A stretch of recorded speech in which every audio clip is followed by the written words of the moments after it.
प्रिय विद्यार्थियों नमस्कार। हिंदी के ऑनलाइन शिक्षण व्यवस्था में आप सबका हार्दिक अभिनंदन स्वागत। हिंदी व्याकरण में हमारा अध्ययन चल रहा है अविकारी शब्दों का। अविकारी शब्दों का जो प्रथम भेद है वह है क्रिया विशेषण। तो आइए आज हम क्रिया विशेषण के बारे में सीखते हैं। क्रिया विशेषण के प्रकरण को समझने के लिए और हमें यहाँ दो वाक्य दिए जा रहे हैं।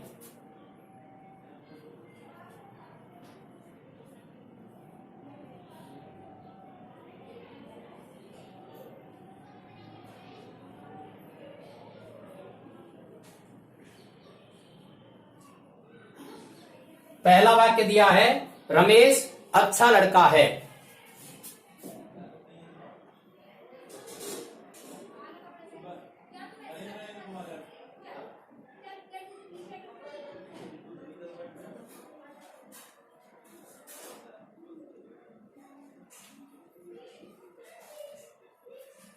रमेश तेज दौड़ता है। पहले वाक्य में अच्छा शब्द लड़का शब्द की विशेषता बता रहा है और दूसरे वाक्य में तेज शब्द दौड़ता है की विशेषता बता रहा है। पहले वाक्य में यदि हमसे पूछा जाए अच्छा शब्द क्या है तो हम सहजता से उत्तर दे सकते हैं कि अच्छा शब्द विशेषण शब्द है। क्यों? क्योंकि यह लड़का जो शब्द है संज्ञा उसकी विशेषता बता रहा है और हमने पढ़ा है संज्ञा या सर्वनाम शब्दों की विशेषता बताने वाले शब्दों को विशेषण कहते हैं। इसी प्रकार से तेज शब्द दौड़ता है इस शब्द की विशेषता बता रहा है और दौड़ता है शब्द क्या है यहां पर? क्रिया। संज्ञा शब्द की विशेषता बताने वाले शब्द विशेषण कहलाते हैं। इसी प्रकार से क्रिया शब्द की विशेषता बताने वाले शब्दों को क्या कहते हैं? तो इसका उत्तर है इन शब्दों को क्रिया विशेषण कहते हैं और आज का हमारा प्रकरण भी क्रिया विशेषण ही है।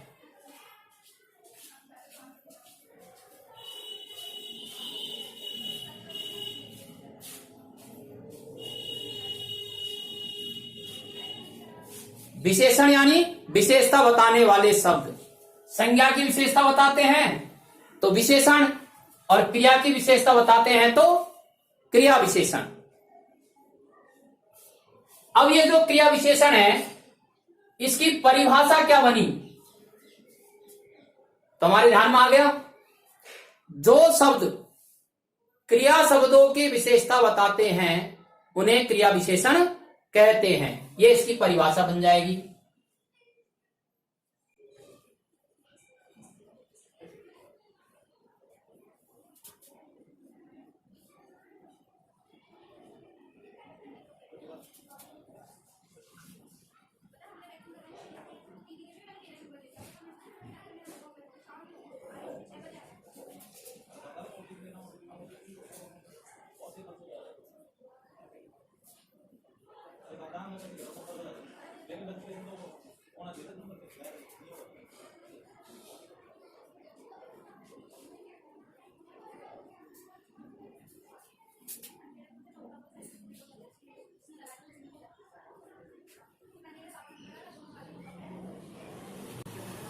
जैसे राम तेज दौड़ता है, यहां पर तेज शब्द क्रिया विशेषण है। क्यों?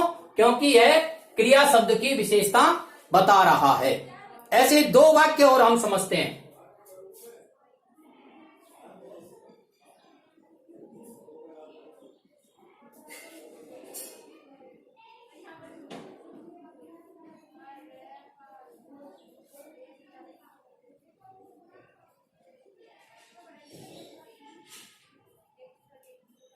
राम बहुत अच्छा लड़का है।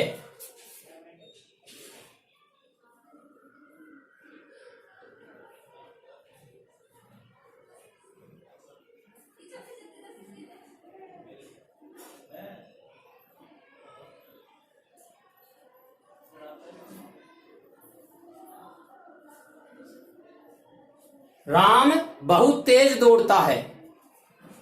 अच्छा शब्द विशेषण है, तेज शब्द क्रिया विशेषण है। अच्छा शब्द की विशेषता बताई जा रही है बहुत शब्द द्वारा। जो विशेषण की भी विशेषता बताते हैं ऐसे शब्दों को प्रविशेषण कहते हैं। ये हम पहले पढ़ चुके हैं।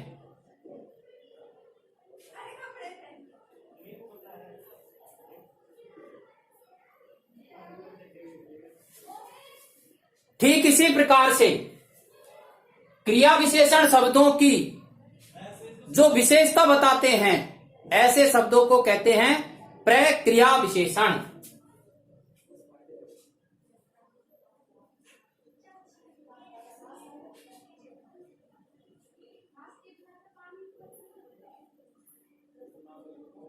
प्र शब्द है, ये उपसर्ग है और ये बड़े के अर्थ में काम आता है। आचार्य प्राचार्य, आचार्यों का मुखिया प्राचार्य होता है। इसी प्रकार से विशेषणों का भी बड़ा रूप यानी विशेषण की भी विशेषता बताता है तो प्रविशेषण, और क्रिया विशेषण की भी विशेषता बताता है तो उसे कहेंगे प्रक्रिया विशेषण। अब हम ये देखते हैं कि ये जो क्रिया विशेषण है, जो क्रियाओं की विशेषता बताते हैं, इनके प्रकार कितने हैं। तो हम पढ़ रहे हैं क्रिया विशेषणों के प्रकार।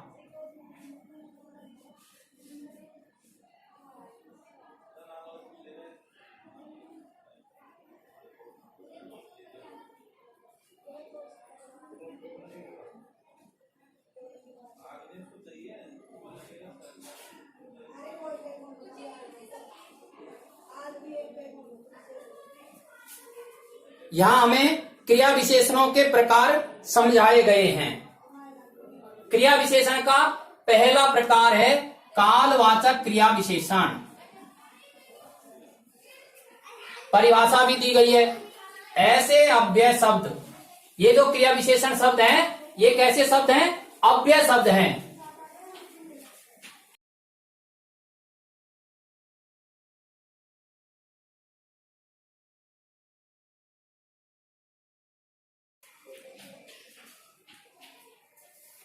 अविकारी भी हैं।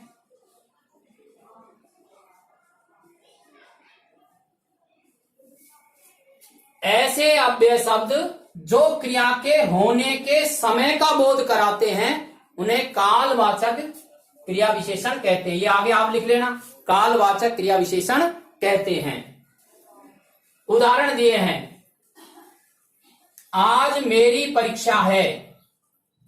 यहां पर आज जो शब्द है जो क्रिया है उसकी विशेषता बता रहा है। तुम दिल्ली कब जाओगे, जाना क्रिया है और इसकी विशेषता है कब। मोहन पहले आया है, आना क्रिया है और इसकी विशेषता है पहले। तो इन वाक्यों में आज, कब, पहले ये ऐसे शब्द हैं जो क्रियाओं की विशेषता का समय का बोध करा रहे हैं कि क्रिया कब घटित हुई है, आज, कब, पहले। ऐसे समय का बोध कराने वाले अन्य शब्द यदि क्रियाओं से पहले आकर के और उसकी विशेषता का बोध कराते हैं तो वो सब कहलाएंगे कालवाचक क्रिया विशेषण। यही समय बोधक शब्द अन्य शब्दों से पहले आकर के यदि उसकी विशेषता बताएंगे तो वहां समय बोधक शब्द तो होंगे लेकिन क्रिया विशेषण होंगे ये गारंटी नहीं है। क्रिया विशेषण तो ये जब ही होंगे जब क्रिया से पहले आकर के और क्रिया के समय का बोध कराएंगे। तो ऐसे शब्द कौन कौन से हैं? आज, कब, पहले, बाद में, प्रतिदिन, प्राय, लगातार, अभी अभी, अब, जब, कब, तब, कल, कल। अन्य शब्द भी हो सकते हैं जो समय का बोध कराते हैं तो इनको कहेंगे कालवाचक क्रिया विशेषण। क्रिया विशेषणों का दूसरा भेद स्थानवाचक क्रिया विशेषण। परिभाषा में समझाया है, ऐसे अव्यय शब्द जो क्रिया के होने के स्थान का बोध कराते हैं स्थानवाचक क्रिया विशेषण कहलाते हैं। ये आप लिख लेना, स्थानवाचक क्रिया विशेषण कहलाते हैं। देखिए स्थान का बोध कराते हैं। मैदान मेरे घर के पास है। रमेश यहां रहता है। वैभव अंदर है। अंदर यहां पास। ये ऐसे शब्द है जो क्रिया कहां घटित हो रही है उस स्थान का बोध करा रहे हैं। तो स्थान का बोध कराने वाले शब्द स्थानवाचक क्रिया विशेषण कहलाते हैं। शर्त क्या है समझ लीजिए, क्रिया से पहले आकर के और क्रिया की विशेषता बताएंगे तो ये स्थानवाचक क्रिया विशेषण कहलाएंगे। ऐसे स्थान का बोध कराने वाले शब्द कौन कौन से हैं? वहां, ऊपर, नीचे, बाएं, दूर, बाहर, अंदर, आगे, सामने, पूर्व की ओर, पश्चिम की ओर, की तरफ आदि शब्द। ये ऐसे शब्द हैं जो क्रिया के स्थान का बोध कराते हैं। अब यहां आपको दो प्रकार के शब्द नजर आ रहे हैं। ये गूढ़ बात मैं आपको समझा रहा हूं। स्थानवाचक क्रिया विशेषण ये हम पढ़ लेंगे। कई बार मैं पहले भी कह चुका हूं, परीक्षाओं में प्रश्न में से प्रश्न निकाल करके पूछता है परीक्षा के अंदर, तो हमें उस प्रकरण से संबंधित हर छोटी छोटी बात का ज्ञान होना आवश्यक है। देखिए यहां हमें दो प्रकार के शब्द दिए गए हैं। वहां, ऊपर, नीचे, बाएं, दूर, बाहर, अंदर, आगे, सामने।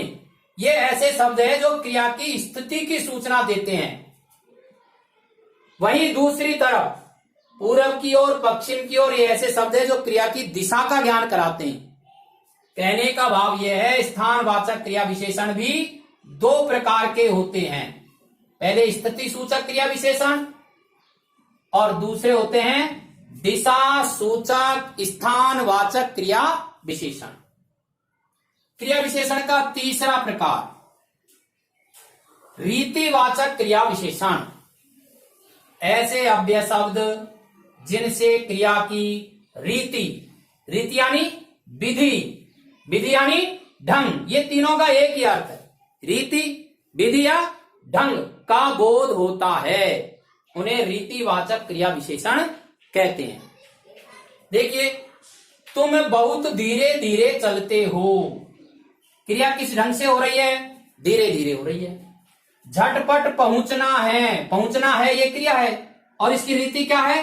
झटपट। जरा तेज कदम चलाओ, चलाना क्रिया है और इसकी ढंग क्या है? तेज।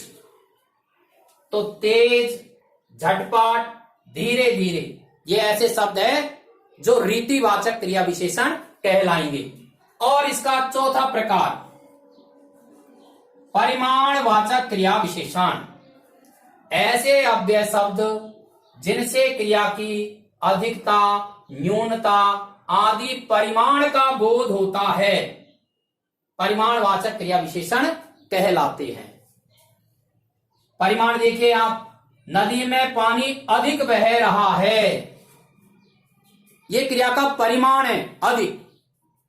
जितना चाहो उतना ले लो, उतना, जितना, ये क्रिया का परिमाण है कि क्रिया कितनी मात्रा में हो रही है। तो ऐसे शब्दों को कहेंगे परिमाणवाचक क्रिया विशेषण। इसमें कौन शब्द आ सकते हैं? बहुत, थोड़ा, कम, अधिक, अल्प, ज्यादा आदि शब्द। ये ऐसे शब्द है जो क्रिया के परिमाण का बोध कराते हैं। ऐसे बहुत सारे शब्द हैं जो क्रिया शब्दों से पहले आकर के या तो उसके समय की सूचना देते हैं, या उसके स्थान की सूचना देते हैं, या उसके परिमाण की सूचना देते हैं, या उसके रीति की सूचना देते हैं। क्रिया से पहले आकर के क्रिया की इस प्रकार की सूचना देने वाले शब्दों को हम क्रिया विशेषण कहते हैं। अब अविकारी शब्दों का जो दूसरा भेद है उसका अध्ययन हम अगले वीडियो में करेंगे। शिक्षण से आप जुड़े रहिए। मैं पहले भी कह चुका हूं, हिंदी व्याकरण शिक्षण की और यह विशेषता है कि हम आपको क्रमबद्ध ज्ञान दे रहे हैं। इसे लगातार जुड़े रहने के लिए आप इसे सब्सक्राइब कीजिए। धन्यवाद।